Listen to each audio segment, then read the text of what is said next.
Eu era o comandante da Área 51. Eu mentia e dizia que nunca tinha trabalhado lá. É a mais famosa base militar secreta no mundo.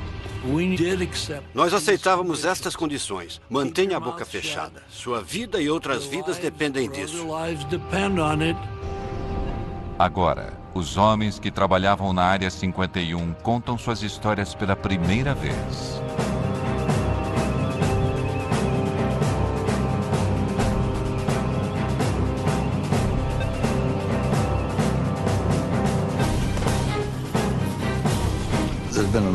Houve uma grande quantidade de informações erradas, alimentadas pela curiosidade natural das pessoas. Quem não sabe o que está acontecendo quer descobrir.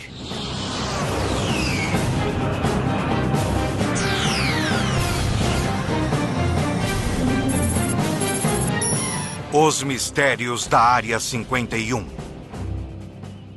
Atenção, instalações da Força Aérea Americana.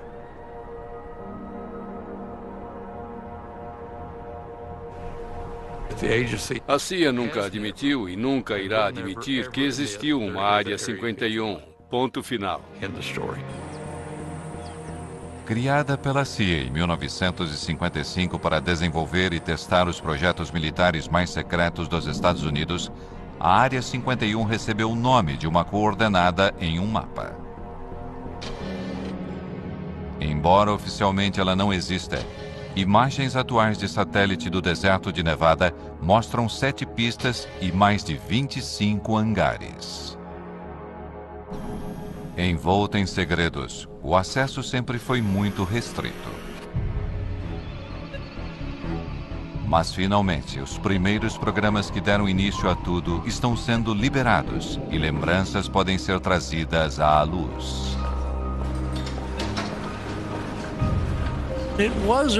Era uma verdadeira Guerra Fria. Havia bombas nucleares destinadas a todas as grandes cidades. E era como se fossem duas pessoas. Quem vai dar o primeiro soco? Muitas vezes, a democracia tem de dar lugar ao controle rigoroso dos militares para que se possa realizar algo que permita que seu país sobreviva. E era assim que todos pensávamos, imagino.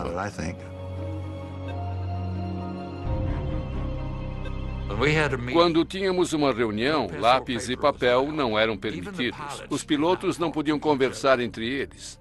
Nada era escrito. Ficava tudo em nossas cabeças. Quando entrávamos para o programa, recebíamos um codinome. Meu primeiro nome era Ken, e o sobrenome começava com C, de Collins. Mas era Colmar, C-O-L-M-A-R. No meu caso, não sou tão curioso. O que era bom no aspecto do segredo. Se eu não preciso saber, eu não vou perguntar. Me disseram para não me incomodar com o que eu podia fazer, que eu estava liberado pelas mais altas autoridades em Washington. Eles tinham um mecanismo para saber o que eu estava fazendo, o que estava dizendo e para onde estava indo.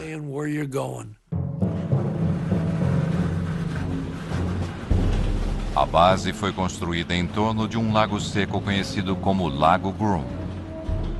O lugar oferecia vantagens óbvias. Precisávamos de um bom lugar para pousar, onde pudéssemos pousar de qualquer direção, dependendo de onde o vento viesse, e um lago circular servia a esse propósito. Também era protegido por montanhas em torno dele, assim não era muito visível. Liso como vidro. Era inacreditável.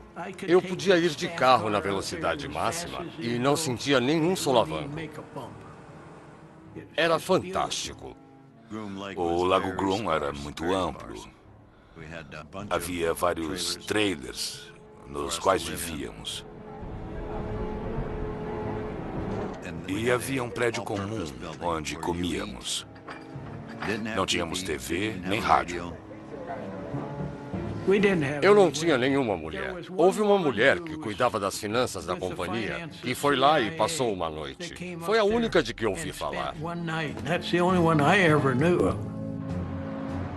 O primeiro nome dado ao lugar foi Rancho Paraíso. Eles achavam que isso ia suavizar o impacto da austeridade. Foi uma tentativa de convencer as pessoas de que não era tão ruim quanto parecia.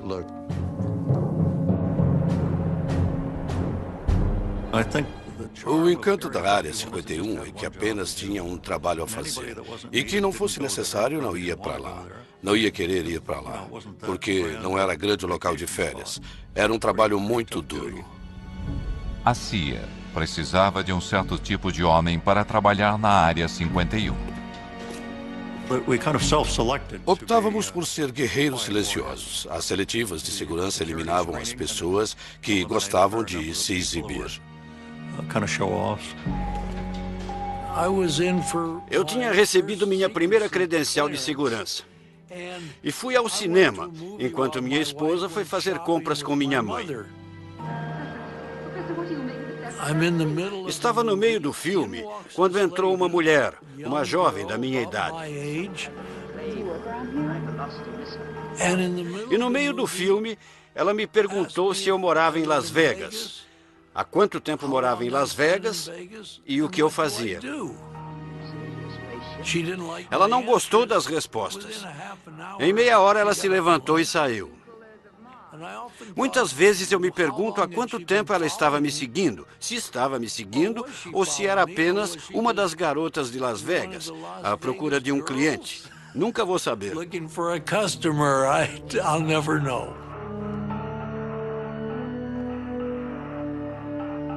Não nos disseram o que ia ser, não tínhamos ideia. Diziam apenas que era extremamente sensível e que não devíamos comentar com ninguém. As entrevistas eram realizadas em quartos de hotel. Um sujeito tinha passado em tudo. Então lhe disseram, temos um projeto secreto no Oeste. Queremos que trabalhe nele. Está interessado? Ele disse, tenho que conversar com a minha mulher. E eles disseram, tudo bem, faça isso. Ele voltou ao quarto do hotel. Eles tinham ido embora, fizeram as malas e saíram. Ele nunca mais os viu. O fato de ele ter que perguntar à esposa se podia ou não trabalhar no projeto acabou com suas chances.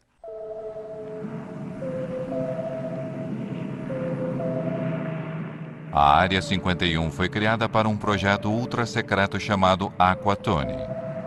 Em 1955, homens da CIA, da Força Aérea e de uma divisão secreta da Lockheed vieram ao Rancho Paraíso para começar a trabalhar.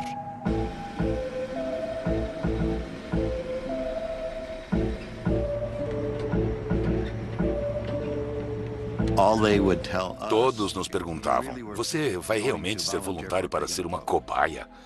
E a maioria das pessoas não aceitava, mas eu aceitei. E sabíamos que tínhamos que usar trajes pressurizados. Tinha que ser alguma coisa envolvendo altitude.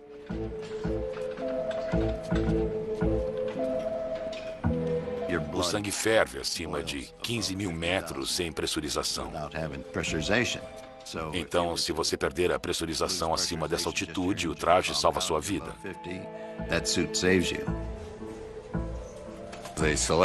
Escolheram um fabricante em Boston que fez os trajes sob encomenda. Tinham de ser feitos sob medida, bem justos. Por isso fomos ao David Clark, que fazia sutiãs para a Sears. Sei que algumas pessoas estavam animadas porque era emocionante, mas eu não. Eu mal podia dormir, ler um livro ou pensar sobre o que eu ia fazer, porque algumas das missões não eram nada simples. Tínhamos que voar de uma certa maneira para conseguir fazer as coisas. Cada quilo extra, até mesmo as rodas, podiam limitar a capacidade do U-2 de voar alto. Todo o combustível ficava na asa, não tinha como não arrastar a ponta no chão. Então as rodas mantinham as asas levantadas e assim que elas tinham sustentação, as rodas caíam e eu já decolava subindo em espiral.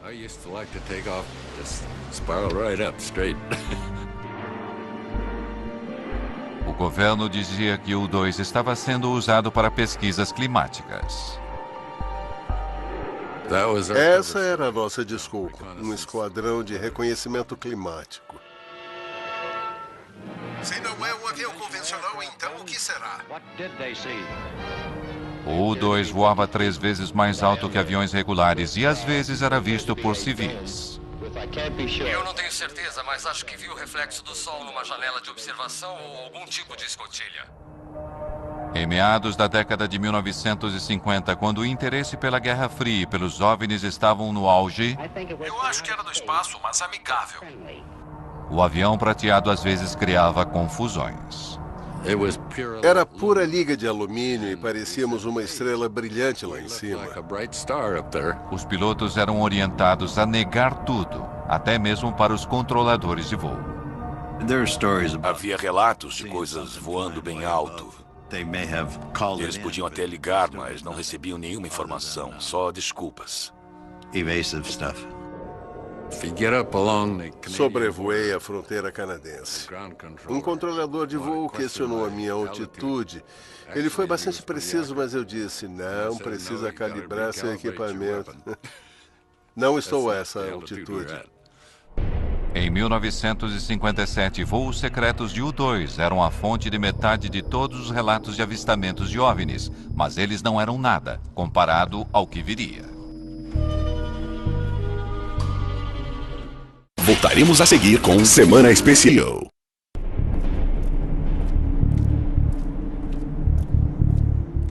A Área 51 era tão remota que a maioria dos funcionários vinha semanalmente de Burbank ou Las Vegas.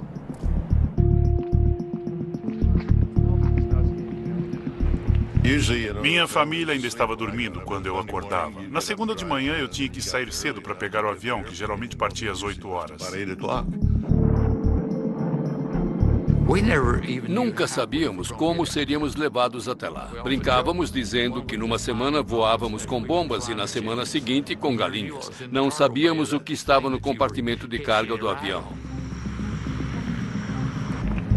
Quando descíamos do avião, passávamos pela segurança e eles conferiam nossos crachás para garantir que éramos as pessoas certas. Faziam isso sempre. Tinha uma segurança muito boa. Jim Friedman se deslocava diariamente.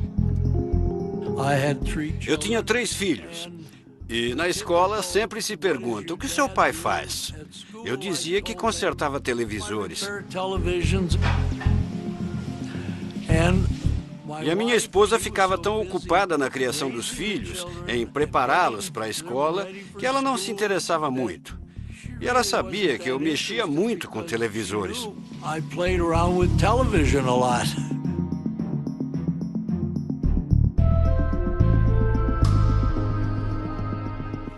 Era bom. Tínhamos uma vida boa. Embora às vezes ele não voltasse para casa durante uma semana. Mas ele ligava, avisando que tinha que trabalhar. E as crianças, especialmente a minha filha, dizia, cadê o papai? Teve que fazer hora extra? Eu não sabia o que ele fazia. Era uma rotina estranha. Eu voltava para casa à noite. Minha mulher perguntava, como foi seu dia hoje? E eu dizia, não foi ruim. Consertei algumas TVs. Quer dizer, ninguém vai falar. Ah, querida, conseguimos detectar a seção transversal do avião mais secreto do mundo nos mínimos detalhes. Tá bom. E o que você fez hoje? Nada. Não podíamos nem tocar no assunto. Vamos encarar a realidade sem pânico. Esta é a nossa realidade. Algum dia, bombas atômicas podem ser lançadas em nossas cidades. A insistência no sigilo total era motivada pela paranoia da Guerra Fria e o temor generalizado de que a União Soviética poderia destruir os Estados Unidos. Um lado desconfiava do outro e o país tinha medo de ser dizimado por um ataque nuclear. Não se confiava em ninguém, nem mesmo nos pilotos de teste da Área 51. Em 1963, o avião de Ken Collins caiu em uma missão de treinamento. Uma semana depois, me perguntaram se eu concordaria em ser hipnotizado. Queriam descobrir se eu não tinha esquecido alguma coisa. Eu concordei. Então, eles trouxeram um psiquiatra importante de Boston.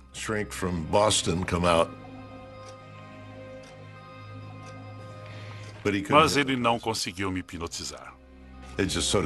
Ele ficou sentado falando comigo normalmente, e eu continuava sendo como sempre fui, e ele não conseguiu me hipnotizar. Uns dias depois, um cirurgião da Lockheed chamou e perguntou se eu permitiria que me aplicassem pentotal de sódio. Eu disse que sim, que faria sem problemas. Eu disse à minha esposa que estava indo para Lockheed trabalhar. E ela disse, é domingo, você nunca trabalha no domingo. Eu disse que era um dia especial e ela concordou. Às 6 da tarde, eles me levaram para casa e eu ainda estava sob a influência do pentotal de sódio. Eles me puseram na cadeira da sala de estar, se despediram e saíram. Não falaram nada para minha esposa. Tinham levado meu carro, deram a chave. Ela ficou uma fera. Pensou que eu estava bebendo com os caras. Mas no fim concluíram que tudo que eu tinha dito era verdade.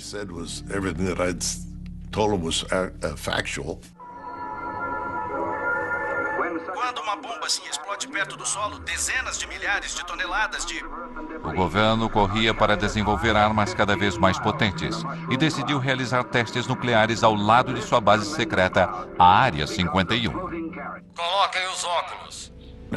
Ficávamos no meio da área de testes nucleares em Nevada e ninguém queria ir até lá. Essa privacidade era muito importante para podermos trabalhar.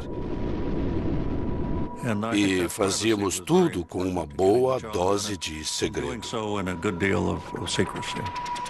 Mas com mais de 450 explosões nucleares entre 1955 e 1968, o local tinha seus inconvenientes. Quando havia explosões nucleares lá, éramos avisados e tínhamos que evacuar o local. Uma vez demoramos quase 2 semanas para voltar por causa do clima e dos ventos desfavoráveis. Tivemos que usar crachás de radiação para ter certeza de que não estávamos contaminados.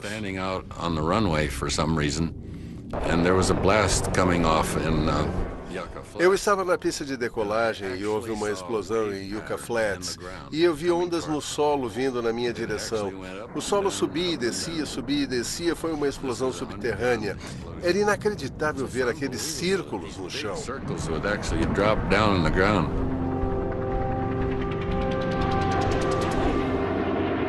Diante das pressões da Guerra Fria, os Estados Unidos temiam que o U-2, o principal projeto da Área 51, já estivesse se tornando vulnerável aos mísseis soviéticos.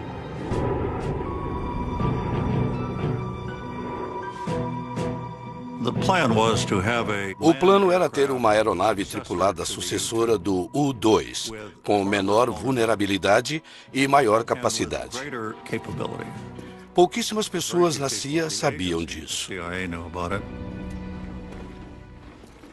No final dos anos 50, a Área 51 tinha um novo projeto ultra secreto. Em 1958, comecei a trabalhar no que era chamado de Oxcart. Em 1960, me avisaram que eu tinha sido selecionado para uma espécie de programa de astronauta. Era uma aeronave que propusemos à CIA, que iria voar em altitudes muito elevadas, cerca de 27 quilômetros de altitude.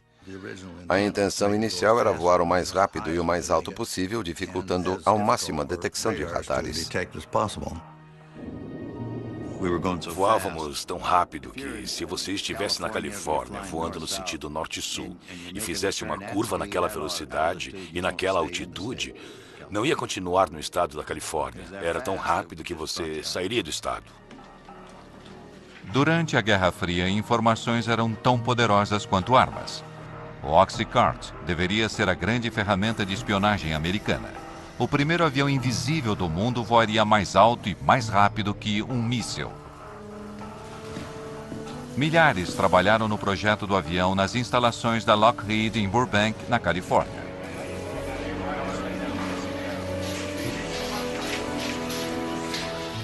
Mas, apesar da grandeza da produção, o projeto permaneceu secreto. O Oxcart tinha um grau de segurança próprio e era o mais alto possível. A aeronave precisava suportar as temperaturas geradas pelo atrito do ar durante um voo através da atmosfera a 3.200 km por hora. O Oxcart tinha 93% de titânio, um material que nunca tinha sido usado num avião. Para conseguir o titânio, era preciso fazer um acordo com a União Soviética. A forma como a CIA trouxe esse material da Rússia, pelo que sei, até hoje é segredo. Não sei como fizeram isso, não sei quem fez. Mas recebemos o titânio de que precisávamos.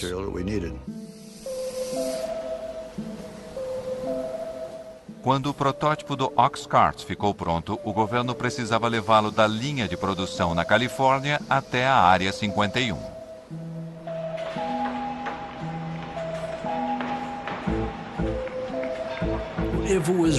Se fosse redondo, iam colocá-lo numa caixa quadrada. Se fosse quadrado, iam colocá-lo numa caixa redonda. Era muito longo e as asas muito grandes. Assim, as partes foram separadas e levadas de Burbank até o Lago Groom. Ninguém quer uma carreta larga numa estrada movimentada. Então, era feito sorrateiramente, quando não tinha ninguém por perto.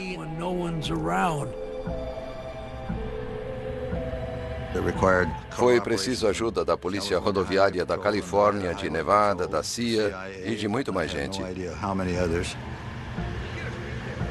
O caminho teve de ser limpo, tiveram de cortar as árvores, retirar tudo das laterais da rodovia para as caixas poderem passar.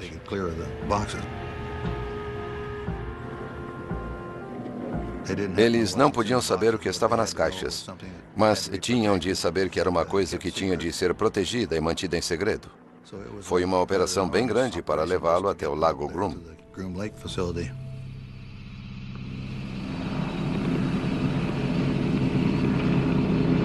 Ken Collins foi um dos primeiros pilotos a ver o Oxcart depois que ele chegou à Área 51. Eu fui até lá. O oficial de operações estava lá e me perguntou se eu gostaria de ver o que ia pilotar. Eu disse, claro. Fomos ao hangar e as janelas no topo eram o único lugar de onde vinha alguma luz. Nas sombras eu vi aquele lindo avião. Era incrível. A primeira impressão era de uma nave espacial. Voltaremos a seguir com Semana Especial Invasão Extraterrestre no Nat Geo. Dentro da Área 51, cerca de 2.000 trabalhadores tinham um único objetivo: concluir o mais recente projeto secreto. Tinha muitas coisas que as pessoas não precisavam saber. É por esse motivo que existia tanta mística em torno da Área 51.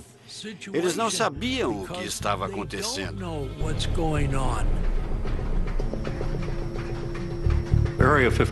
A Área 51 só tinha um propósito: desenvolver o Oxcart e colocá-lo em operação no exterior. As informações sobre o Oxcart permaneceram confidenciais durante décadas. Seu sucessor, o icônico SR-71 Blackbird, é muito mais conhecido. Mas atualmente, detalhes sobre o Oxcart finalmente estão sendo revelados.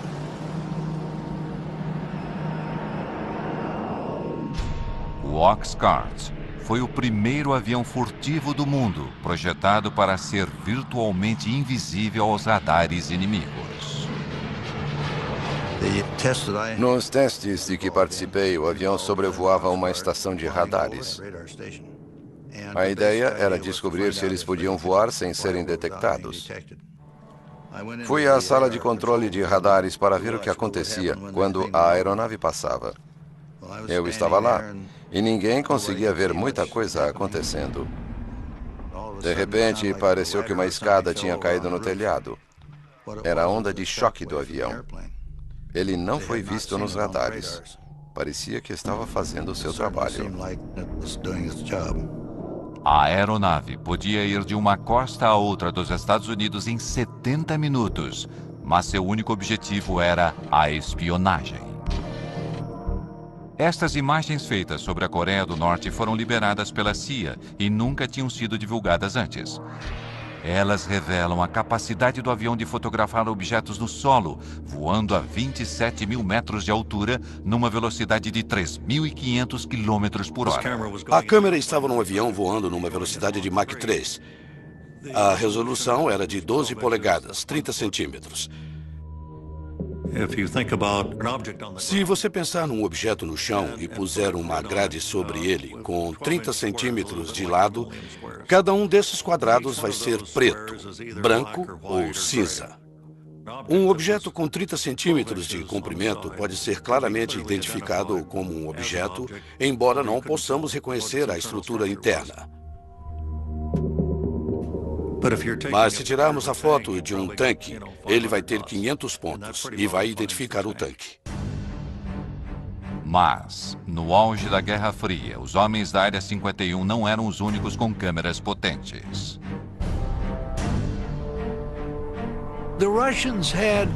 Os russos tinham de 4 a 6 do que chamávamos de latas de cinzas. Tínhamos uma estação de monitoramento de satélites e éramos avisados do momento em que o satélite deveria passar. Quando se aproximavam da nossa região, fechávamos tudo. Tínhamos galpões de emergência. Se um avião estivesse a céu aberto, quando o satélite estivesse se aproximando, era rapidamente levado para esses edifícios. Mas, às vezes, um modelo do Oxcart era colocado sobre um pilar para que suas propriedades furtivas pudessem ser testadas. E com os soviéticos espionando do alto, isso representava um problema. Era muito difícil disfarçar um avião em cima de um poste quando o satélite passava. O pessoal da segurança não queria que eles vissem. Não tínhamos outra opção a não ser tirar a maquete de lá e colocá-la no hangar. E depois colocá-la de volta no lugar.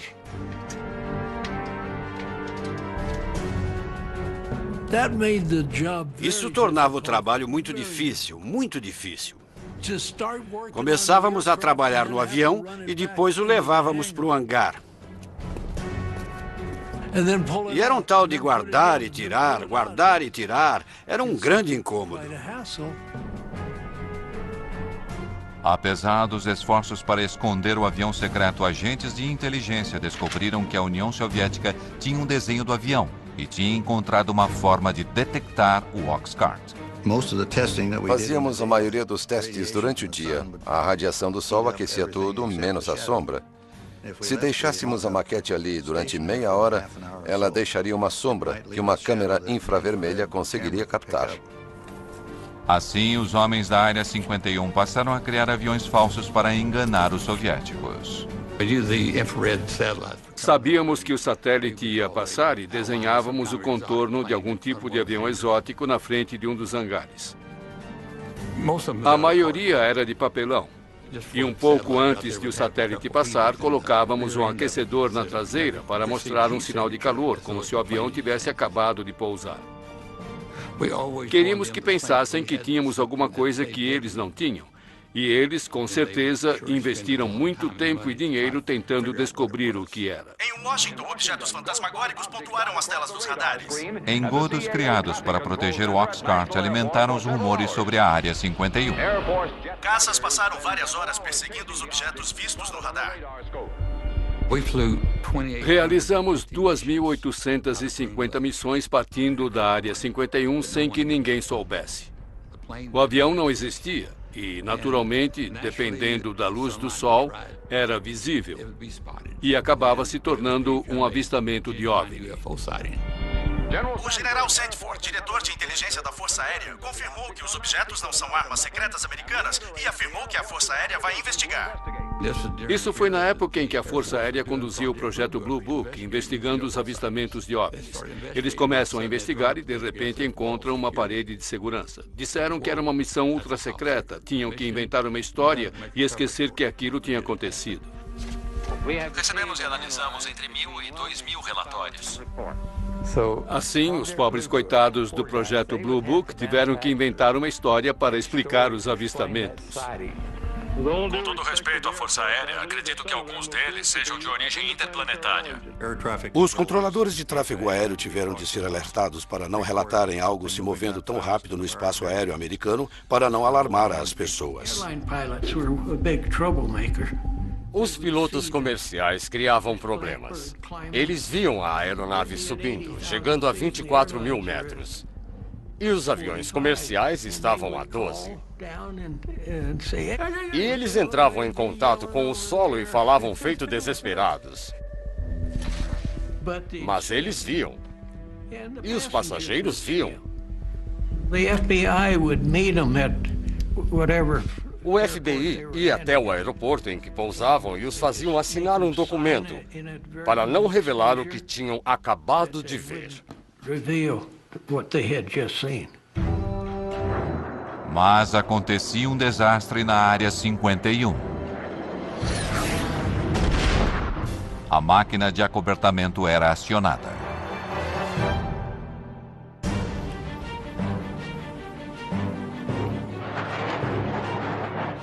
Apesar dos segredos que envolveram Oxcart, indícios de uma falha inicial estão finalmente vindo à luz décadas depois.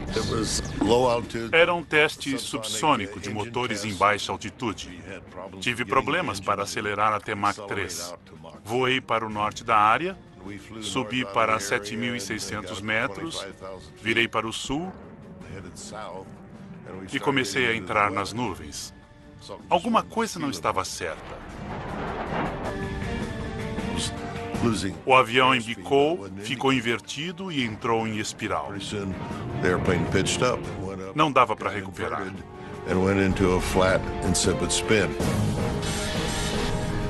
Então achei melhor ejetar. Foi o que eu fiz. Ejetei para baixo porque eu estava de cabeça para baixo. Ken tomou a decisão certa e ejetou.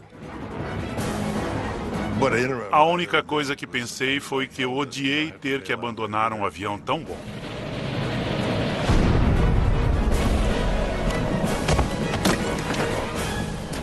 Ele desceu em algum lugar perto de Wendover, Utah.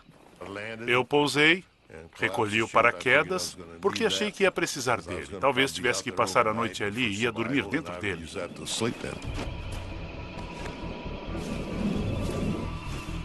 Minha lista de checagem tinha se espalhado.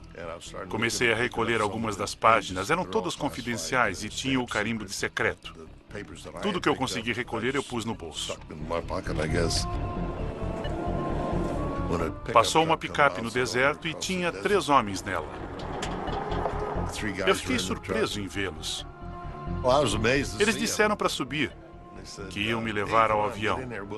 Eu disse, não, é um F-105. Essa era a história que contávamos. Eu disse, tem uma arma nuclear a bordo. Eles disseram, é melhor você subir, vamos embora, não vamos ficar. Então entrei na frente com eles. Ficamos em 4 pessoas lá dentro.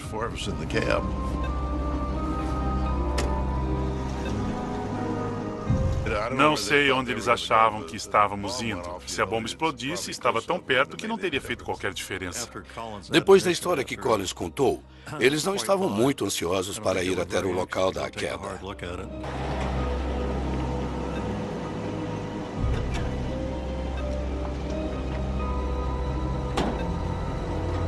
Tínhamos um número de telefone para essas emergências. Fiz uma chamada rápida. Me identifiquei, só precisavam saber disso e eu lhes disse onde estava.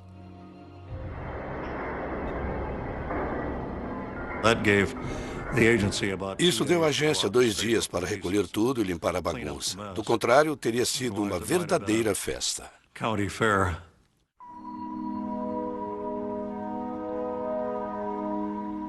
Esta é a primeira vez que fotos do esforço do governo para limpar o local do acidente são reveladas.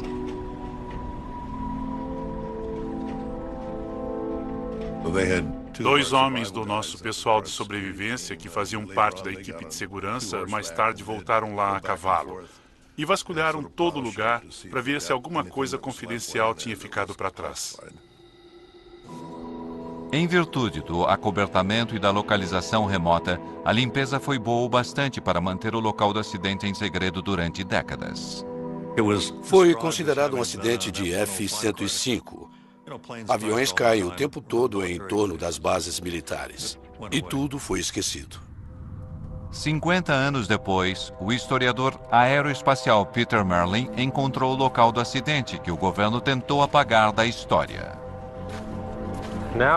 Agora estamos de fato no campo de destroços. Durante o processo de limpeza do local, as peças maiores foram cortadas com maçaricos e levadas para a Área 51 num avião de carga.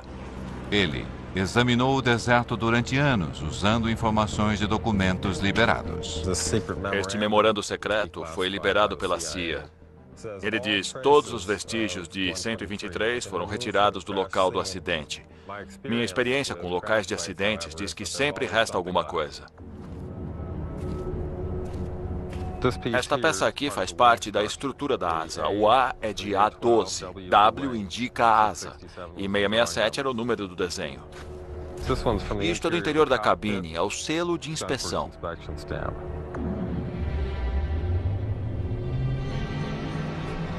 Esta é a cratera do impacto. Tem titânio em todo lugar. Nossa, é um pedaço grande. É um titânio bem espesso. A fuselagem atingiu o solo bem aqui, nos dois lados. Há uma depressão causada pelos motores. Uma bem aqui. É uma depressão causada pelo motor. Aconteceria a mesma coisa hoje se um avião secreto da Área 51 caísse aqui. Provavelmente haveria as mesmas restrições de segurança. Também inventariam uma história para acobertar. Voltaremos a seguir com Semana Especial.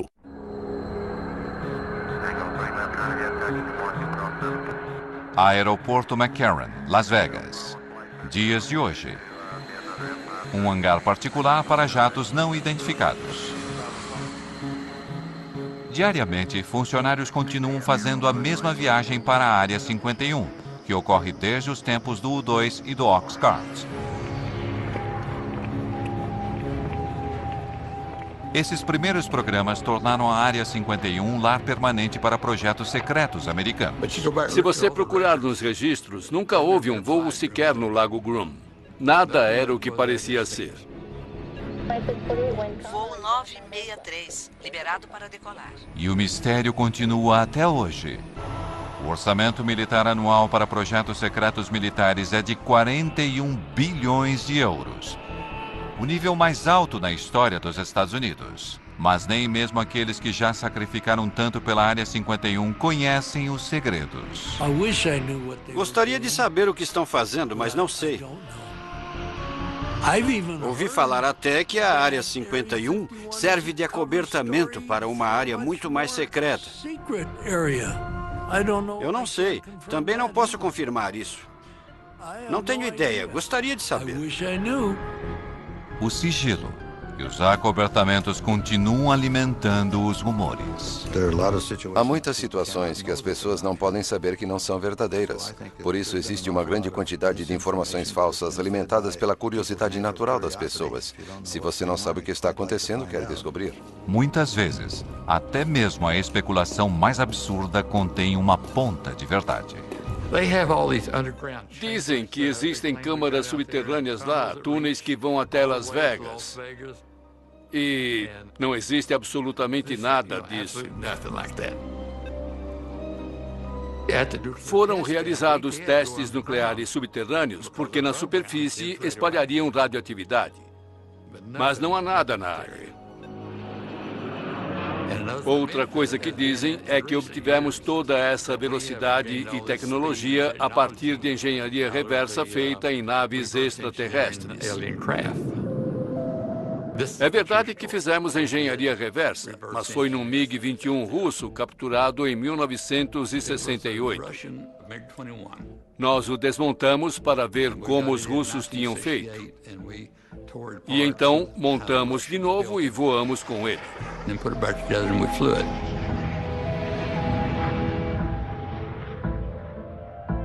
Até mesmo a teoria da conspiração de que o governo encenou o pouso na Lua na Área 51 tem um certo fundamento. Na área de testes atômicos, testamos o veículo que enviamos para a Lua. Testamos todos os sistemas de suporte de vida. Os astronautas foram treinados nas crateras das bombas atômicas. Daí surgiram essas histórias malucas.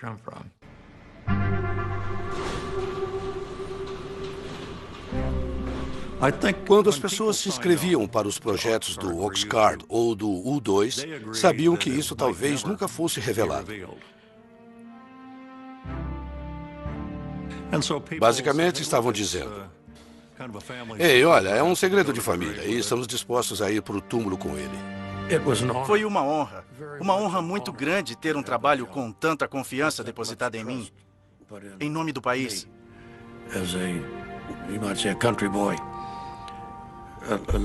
Muita confiança foi depositada em pessoas como eu, que trabalharam lá.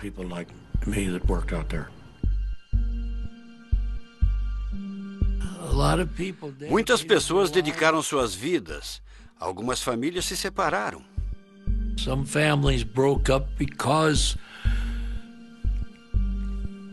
Porque a esposa não sabia se o marido ia voltar para casa à noite. Não era apenas um emprego.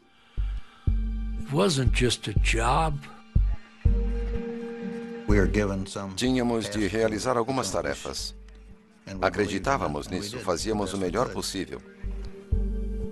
Fico feliz com o resultado. Mas quando se trata do que aconteceu na Área 51, a única certeza que temos é a de que nunca saberemos de tudo. Estou contando uns 5% do que aconteceu. Só contei uma parte da história, sério. Tenho que ser sincero. Versão Marshmallow São Paulo.